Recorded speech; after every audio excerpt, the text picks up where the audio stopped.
Okay, hello again at the end of day 23.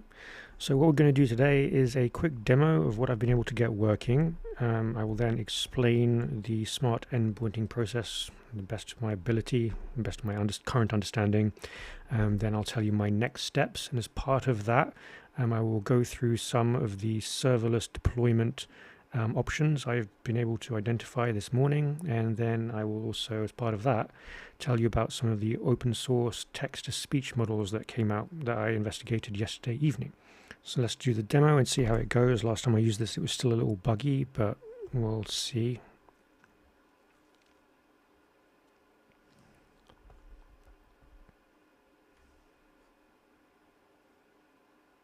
Hi there, I'm Marissa.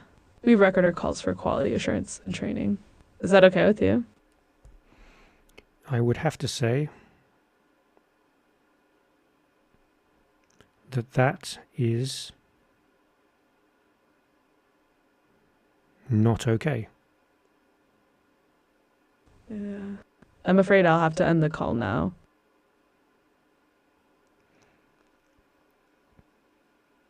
In that case,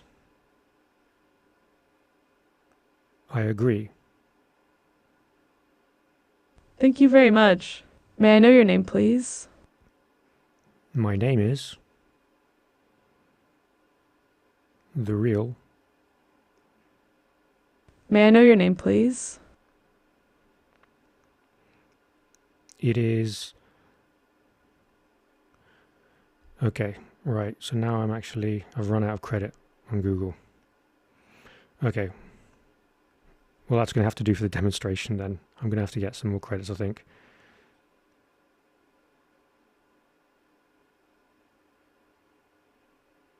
Could you tell me if you're interested in technical consultancy or voice agent development? I'm interested in technical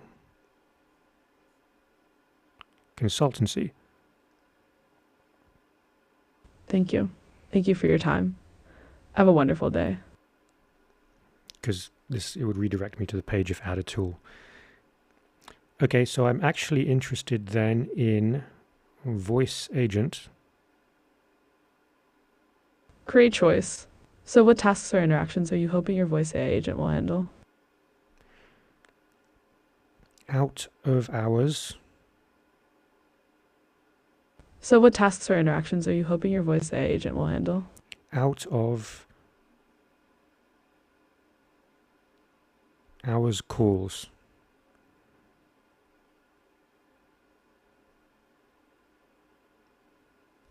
Could you be more specific about what you want the agent to do? I want it to handle out of hours calls. And have you thought about what timeline you're looking to get this project completed in? In approximately 1 week. Just to get a rough estimate, are you thinking weeks, months, or quarters? It's not actually recording everything that I say. That's why it's not detecting that. I was thinking to get it done in 1 week.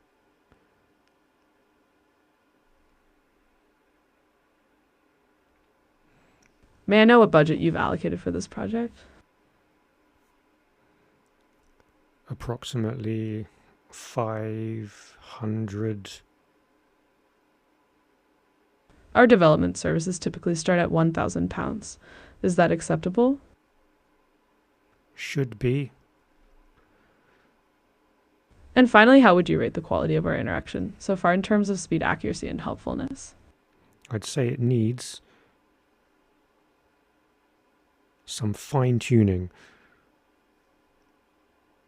Thank you for your time. Have a wonderful day. Okay. Have a wonderful day. Okay. So yeah, sort of getting there. I'll explain now how I got that or how I got that working to this extent and what I'm trying to tweak now. Okay, so this is what the pipeline looks like now. There's a parallel pipeline, so we block the user stopped speaking things from being passed down. In the statement judge context filter, what that's doing is collecting up any statements that are said before the voice activity detection says that the user stopped speaking and then passes this to the statement LLM, which is tasked with figuring out whether or not I finished speaking. And I customized the prompt for that classifier to actually work with this specific scenario that we're doing. So the recording consent, there's some specific examples on how you can detect whether or not someone's finished speaking there, and the same for the rest of the steps as well. And then there is the actual conversation LLM, which handles the response to the user based on what's said. And basically, as it's going through these, only one person speaking at a time, or I suppose you can both speak at the same time, but these different branches handle different ones of those and pass it to the text-to-speech when it's done. And then there is also this user idle thing. So if you noticed in the log, at one point it did say to me end of speech, to my end of speech detection, but it still said something, and that's because we have a user idle thing here. So if there's someone silent for 5 seconds, the bot will still respond.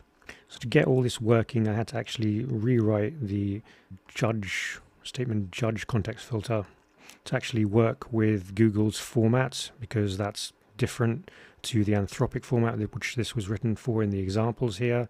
And then also had to remove the audio accumulator, which was present in yesterday's one, where we were using Google's Gemini 2.0 Flash audio parsing capabilities to actually transcribe the audio intelligently based on the context and what it thinks was correct to transcribe there. Now the user aggregator is just aggregating text. So it's not working perfectly, but the next steps are I'm going to try and get this working with the flow-based bot. I also have to try and understand more how exactly everything's working, and then I have to get an end of call report working, and then I'll have to write a new Google App script. I think those 2 steps are going to be really quick and easy. And then I have to come up with a deployment plan. And I was having a read about some of the options for that this morning, and I'll just take you through some of the things I found out because those are quite interesting. Okay, so with respect to deployment, I thought I was going to have to spin up a VPS because I figured that I'm going to have the server running for the duration of a call at least. And serverless environments are stateless and often have aggressive execution limits, so you can't necessarily guarantee that it's always going to allow you to run for the duration of a call. But there's been a couple of serverless environments people have pointed out, specifically Railway and Cerebrium. Pipecat themselves actually specifically point out Cerebrium, which are options that seem to work. And the reason they work, there's 4 specific features which allow this to work. So there's persistent WebSocket connections for maintaining transient state during active sessions, and there's support for containerized deployments, specifically containers that allow host sub-processes without strict execution limits. So you don't get cut off in the middle of a call, essentially. So you have containers with no strict execution limits and low cold start times, so that when you're starting a call, you're not waiting ages for the agent to show up in the room and respond to you, essentially. Now, there's some interesting things specifically about Cerebrium that make this potentially quite an attractive option for deployment. So they have partnerships with DeepGram and Rhyme to run their models locally right next to our models that we can host also on Cerebrium, and that will reduce latency. And they actually have an example with Pipecat where all 3 components are hosted on their services, and they get really good latency there, so that's worth checking out. And what's interesting about this, because you can put your own components on there, I'm going to stick to my current pipeline, but it does actually potentially open up some interesting architectures in terms of pipelines. So like check these out, for example, right? So you could host a DeepGram one on there with a Llama instance, and then an open source text-to-speech model like the new ones that have come out called Zonos or Kokoro, and potentially Ultravox is open source as well, and that takes in speech and outputs streaming text. So you could potentially stream that into Zonos or Kokoro as well. and have a fully open source thing hosted there with low latency. And I thought it might be interesting to show you the whole Zonos and Kokoro situation. So first let me play actually the demo Zonos put out there. See if I can find this on my LinkedIn. Okay, check this out. Model. Believe me. Attention everyone. We are gathered here today to discuss Zonos, our new open source text-to-speech model. Believe me, folks, I know all the voice models. Let me tell you, Zyphra's is the best of the best. It's about to change everything. I'm a pretty busy guy, but I have to say, this really caught my attention.